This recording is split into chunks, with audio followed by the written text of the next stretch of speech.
opioid overdose. And days after Dalton police start carrying a drug to help with overdoses, it is used to save a person's life. With coverage you can count on, this is Channel 3 Eyewitness News at 6. Family members say the woman found dead at Cummins Falls yesterday was there to help in the search for an elderly woman. I'm Cindy Sexton. And I'm Lori Mitchell, in for David Carroll tonight. Lisa Michelle Tufts-Hillian, who goes by Missy, heard about the search for 73-year-old Peggy McDaniel, and she wanted to help. On Wednesday, McDaniel was trapped by high waters at Cummins Falls State Park.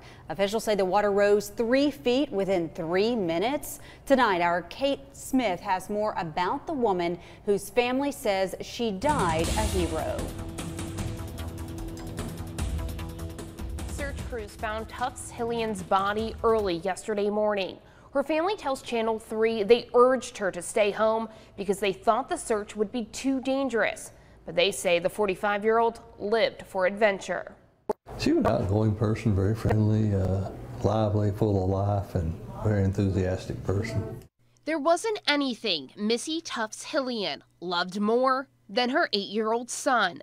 She would dress up in costumes when he did, and so total devotion to her son. That's going to be the legacy there. She enjoyed riding her motorcycle, spending time with her family, and helping her neighbors. But her favorite thing was being outside. She did a lot of hiking and I enjoyed that so much. Tufts-Hillian was a former real estate agent. She worked for Bill Pryor at the Dayton office for 2 years. Energetic, willing to get involved and get things done. The news of her death is hard for many in Sale Creek, but the way she died, by helping another person, friends say is just like her. So totally unexpected. It really has its effect on you. That was her character. That would describe her very well.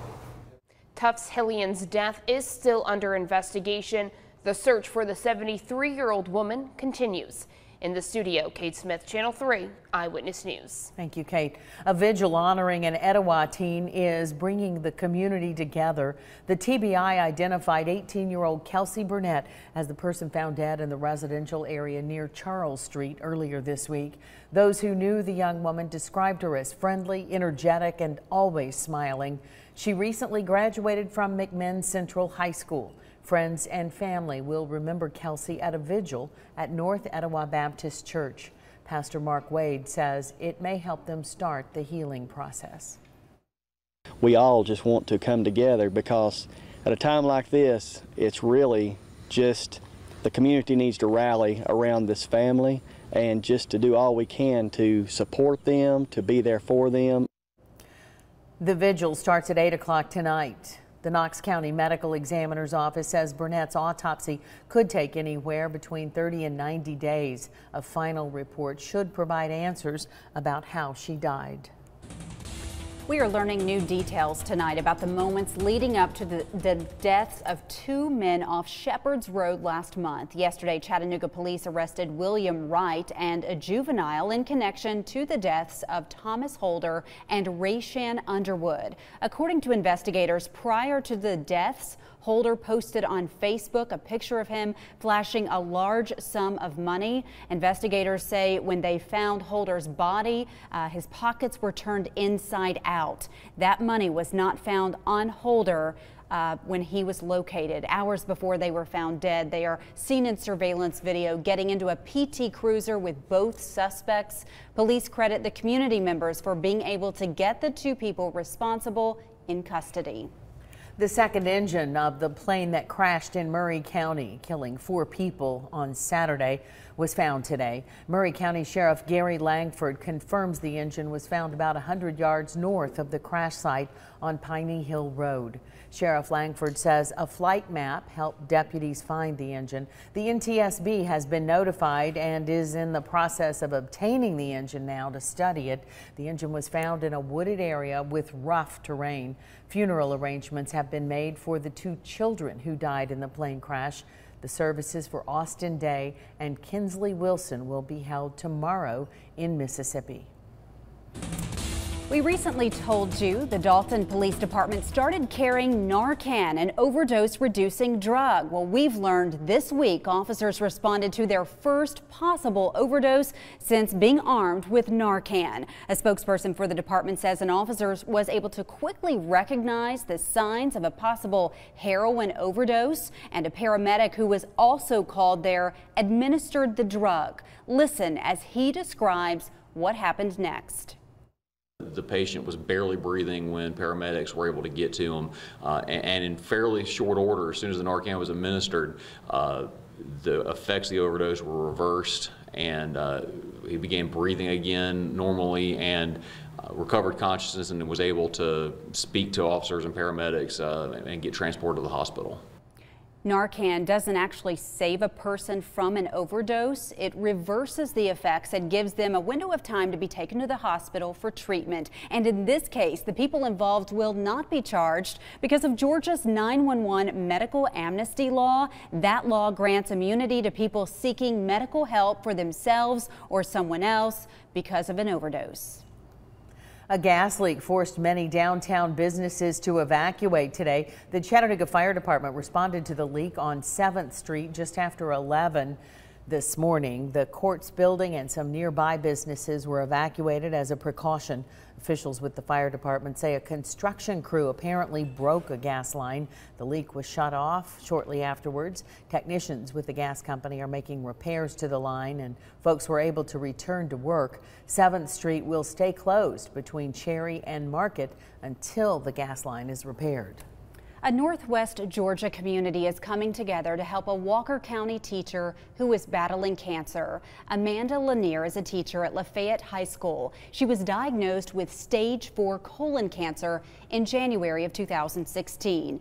In addition to being a teacher, she is also a daughter, wife, and mother.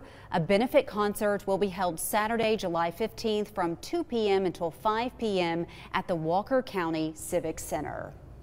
When we come back on Eyewitness News at 6, the remote area medical is in McMinn County this weekend, and people are already lining up. You don't have insurance and you need dental work. You know, it's really a great opportunity. The clinic will offer free medical care to anyone in need. We will have everything you need to know next. Had a few sprinkles south of the city over the past hour or so, but they're ending fast, and it looks like it'll be a fairly nice night, although humidity will remain high. I'll tell you about our chat spring this weekend on my 7-day forecast.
With coverage you can count on, this is Channel 3 Eyewitness News at 6. If you're in need of medical care and can't afford it, Remote Area Medical is providing a free clinic this weekend in McMinn County. Channel 3's Tim Pham tells us how the organization is working to serve more people this year. The parking lot for the Ram Clinic doesn't even open until midnight, but that hasn't stopped folks from arriving early. Some people arrived on Thursday to secure their spot at this year's clinic. Volunteers with the remote area medical clinic have been providing free services for 31 years. Ram volunteers will begin handing out number tickets starting at 3 a.m. both tomorrow and Sunday morning. You have to be physically there to get a number. Doors will open at 6 a.m. to the clinic on both days. You're not required to bring proof of residency or proof of income, but if you are on any medication, they ask that you bring that with you. You are allowed to get any of the services provided, but due to time constraints, you can't get vision and dental services in the same day. So here's what you need to know. If you need free medical care, the remote area medical clinic is this weekend at McMinn County High School. That's July 8th and 9th. The parking lot opens officially at midnight, but again, of course, people have already begun lining up. You'll need to get that ticket. That'll secure your spot to get in the clinic, and you need to get a ticket each day. We have everything you need to know about the Ram Clinic on our website, WRCBTV.com. But for now, reporting in McMinn County, Tim Pham, Channel 3 Eyewitness News. Straight ahead on Eyewitness News at 6, major traffic changes are about to begin on US 27 South. It is the next phase of the widening project. We'll let you know when those changes are happening and how long they will last. And we'll let you know if the rain will hold off long enough to enjoy any outdoor activities you may have planned for the weekend. Paul Barris will have your weekend forecast after the break. We hope you have an absolutely wonderful weekend. Then be sure and start your Monday morning off with us here on Channel 3 Eyewitness News today. It'll be wonderful too. David Cards is going to tell us about the forecast. We'll talk about your Monday morning commute, and it gets started on what time? 4:30. We'll see you then.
Well, happening in about an hour, crews will start making some lane changes on US 27 South. It is all to start the next phase of the widening project. Channel 3's Michelle Herron explains how it will impact all of us.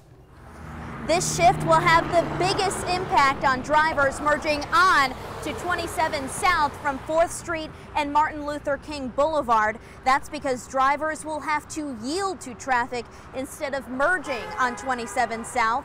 Road crews are getting ready for the second phase of this project, where they will work on the inside lanes of the project. That starts from the north side of the Old Gianni Bridge to I-24. Traffic will be moved to the right, and that will free up the area in the middle of the road for the contractor to be able to start working on phase 2. This will allow crews to perform grinding, paving, and stripping for the next phase of the project. And of course, this is all weather permitting, but then crews will also do the same thing to the northbound lanes and that pattern will stay this way for about a year. Reporting in Chattanooga, I'm Michelle Herron, Channel 3 Eyewitness News. Montlake Road is back opened. It had been closed for a brief time today when a semi-truck went off the road and ran into a ditch. The Hamilton County Sheriff's Office closed the roads as crews worked to remove the truck and the trailer from the ditch. The road was closed for more than an hour. No one was injured. Again, that road, Montlake Road, is reopened. Well, you've probably heard by now a total solar eclipse will occur above portions of the Channel 3 viewing area on Monday, August 21st. And if you are looking for a place to stay, you need to act fast. Owners at the Howard Johnson Hotel in Spring City say they will have to start turning people away. They say people started booking a hotel room 2 years ago for the special event. The show will be a big boost for the local economy. Hotel and motel spaces in Dayton, just 20 minutes south, are becoming scarce as well. The Chamber of Commerce in Cleveland, about 50 minutes south, say rooms there are hard to come by too. We've been booked for over 2 years. We've got people from Australia, all over the place. It's hard to say that they're coming from one specific area. They're coming from all over the place. One couple outside of Cleveland is renting their home out to spectators needing a place to stay. And if you're interested in doing the same with your home during the eclipse weekend, you can find more information on how to go about doing that on our website under the Solar Eclipse section. Nice home.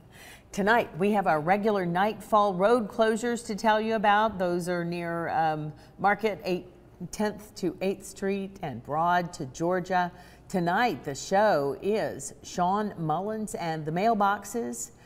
Sean Mullins is known for hits like All in My Head and Lullaby. The show is underway. A great night for it. Maybe a little muggy, but hey, it's not raining or storming. Yeah. Let's find out if they'll get through and stay dry down there. Paul?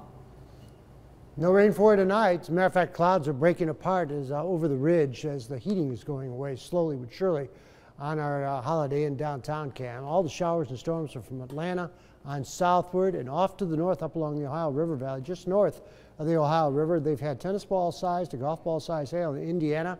That's going to be moving into Ohio, probably northern Kentucky, and out into West Virginia too. So nasty weather up there. It's still warm though. It's 88 in the city, 86 Cleveland, 84 in Dalton, 88 in Athens, 83 in Murphy, just went up a degree as we were speaking. 93 is the heat index right now in the city, 95 Cleveland, but 99 in Dayton. Needless to say, it's hot and humid out there. 90 was the high, 72 the overnight low. 0.17 of an inch of rain fell earlier in the day, and sky watchers told me we had 0.3 Lafayette to Dalton, 0.4 out in your Fort Mountain and Ellijay. Then we had 0.8 all the way to Scottsboro, 0.2 in Fort Payne. Across the metro area, 0.3 into Trenton, a couple tenths from East Ridge to Red Bank, Lakeside, and Soddy Daisy, and a 1/10 of an inch or less elsewhere. And then we had about a 1/2 inch up near Dayton with about a 1/10 in Etowah, Athens, 10 Mile. Temperature was 86 for high today in Murphy, 0.4 in Jasper, and about a 1/10 out near Dunlap and also in the Colmont. Latest Vipercast is showing a cold front approaching. Yes, an honest to goodness cold front in July. It's not going to be a cold day in July, but it's at least it's going to be a drier day in July. We got this cold front slipping in coming up Saturday afternoon, Saturday night, and the drier air starts to move in Saturday night. So it doesn't come in exactly with the cold front, but after the sun goes down, you'll start to feel the effects with a northerly wind right through Sunday. It's going to be a pleasant day Sunday. It'll still be warm, highs near 90, maybe low 90s, but the humidity levels will be much lower. Now into Monday morning, very comfortable, and then in the Monday afternoon, it'll heat up to about 92, 93 degrees, but the humidity level's still low. Now into Tuesday, humidity levels will start increasing. Tonight, though, 71 and just clearing skies. Tomorrow, 81. Lots of humidity, again, with scattered showers popping up and westerly winds at about 10 to 12 miles per hour. Now, tomorrow night will be 68 and less humidity. It's going to be much more comfortable. So tomorrow night, no rain to speak of. You should be in fine shape. 7-day forecast. Sunday looks pleasant. 90 for the high. That's normal, but the humidity levels will be much lower than they are right now. It'll be really warm on Monday with 93, but it'll be dry with 66 for the overnight low coming up into Monday morning. It'll be very comfortable when you go to work on Monday. 92 and more humidity on Wednesday, and then isolated showers coming up Wednesday and Thursday, and scattered showers and thunderstorms coming up next Friday. But most of the weekend, especially Sunday, is going to be pretty nice. I'm so glad. Paul, thank you. We need it, right? Yeah, for sure. Next in sports, one local football player is getting the chance of a lifetime this summer. Ryan Seaberg is playing for the U.S. football team. Did you know there was one? In Poland. Yes. Jill Jelnick is here. You're in for Paul Shaheen tonight. You have that story. Yeah, no, you're right. A lot of people didn't know that U.S. has a national football team, and really it's brand new. This is their first year. And Ryan Seaberg is on that roster. I'll have his story and more coming up after the break. Channel 3's Total Eclipse coverage is brought to you by Green Form. Call today to go solar at your home or business.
Former Baylor football player Ryan Seaberg may not be in the NFL, but this summer he'll be competing for something no player has done before.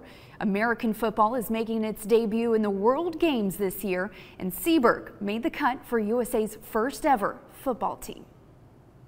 You know, when you're a kid, you watch the Olympics and you get to see Team USA, and I never thought I was going to be that good of an athlete. Now I get to go play, represent my country on the world stage. Success in football has never come easy for Ryan Seaberg, but his love for the game always has. Last year, the Chattanooga native packed his bags and headed to Spain to play for the Valencia Firebats in the European Football League. There, Seaberg plays against other European countries that have ex-NFL players and D1 athletes as well. I've had ups and downs, been peaks and valleys my whole life, and so, you know, just a chance for me to go from a walk-on that wasn't really recruited anywhere to having a chance to even play professionally now is a dream come true, and I would love this to lead to any opportunity to keep playing the game I love. In the 2017 World Games in Poland this summer, American football is an invitational sport and will be making its debut on the world stage. Last month, Seaberg made the 45-man roster for USA's inaugural football team, something he still has a hard time believing. This is the World Championship, and I can say if we win, which I hope we will, that, you know, I was the best in the world at something at one point, which would be cool. The 22-year-old has enjoyed his time in Europe, but hopes the World Games will open more opportunities for him to play in the U.S. Right now, though, he's focused on representing his country and his hometown. It's kind of cool, you know, I can go back to Baylor and all those other Olympic champions, those professional athletes, I can say, you know, hey, like I got to represent America with y'all and like represent Chattanooga for my family and the world, in front of the world, you know. Not many people get that opportunity. Ryan Seaberg leaves next Monday for training camp in Pennsylvania and then will travel to Poland for opening ceremonies July 20th. Over on the baseball diamond last night, the Braves and the Nationals were delayed 3 hours for what was described as an unusually dry rain delay. Apparently, it was just a brief light rain, but obviously raised some eyebrows for why it was so long. Finally, when play started up at 10 p.m., Braves got right to work. Freddie Freeman drove in 2 runs, and Kurt Suzuki homered in the 6th to give Atlanta the 5-2 win over Washington. Game 2 is tonight, 7:05, first pitch. And just last week, Channel 3 Sports reported that former Mock Trey McClain will be playing on the Phoenix Suns Summer League team. Well, tonight the Suns will face the Sacramento Kings in day 1 of the Las Vegas Summer League. The game will be aired on ESPN2 at 10:30 Eastern. And also in action tonight, Lookouts again back at home against the Smokies. They fell to the Smokies 2-1, snapping their 8-game winning streak last night, but that's okay. They're still hot. Hopefully tonight will be yeah, Friday night fireworks. And it sounds like they won't have any rain. No rain problems tonight. No, Okay. not in this city. No. Good.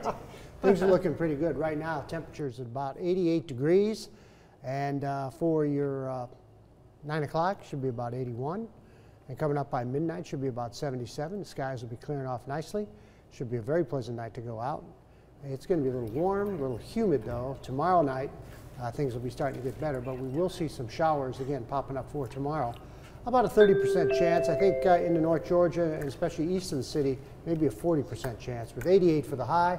Sunday should be near 90, but the humidity levels will be much lower.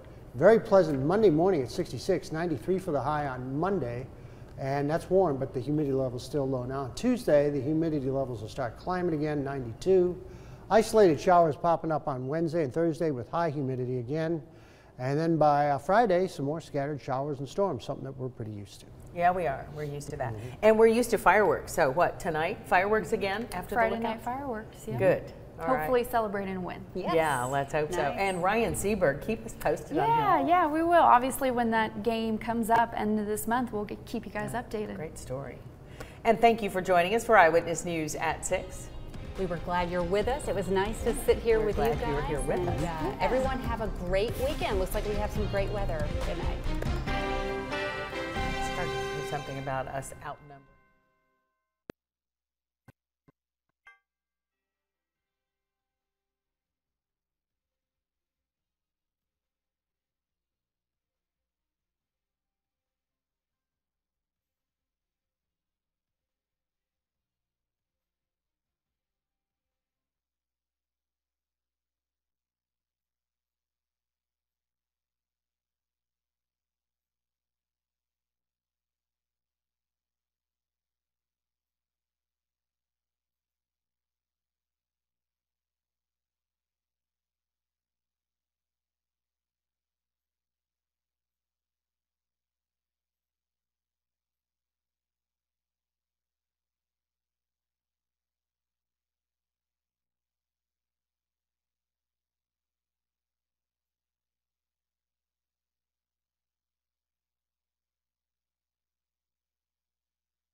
All right.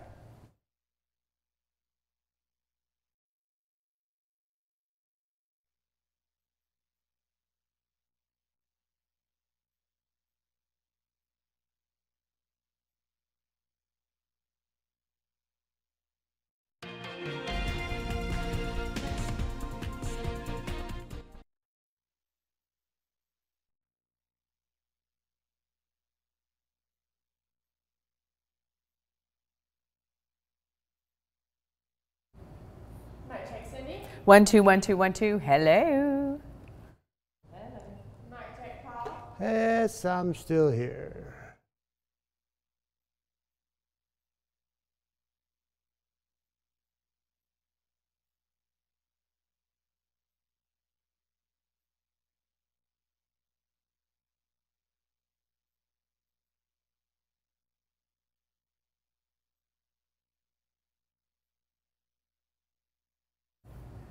A man's wild chase for his stolen truck started in Walker County and ended across the state line. The sheriff gives us all the details tonight after Dateline. Don't put away your umbrella just yet. I'll show you when things will get wet again this weekend at 11.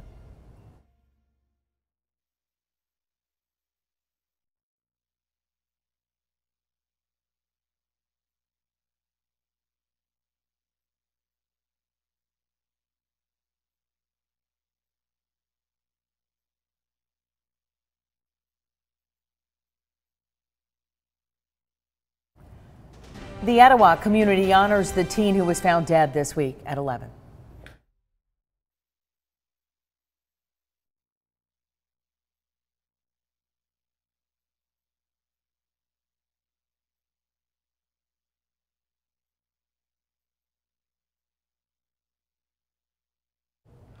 Find out when to plan for some rain and then sunshine this weekend on First Weather.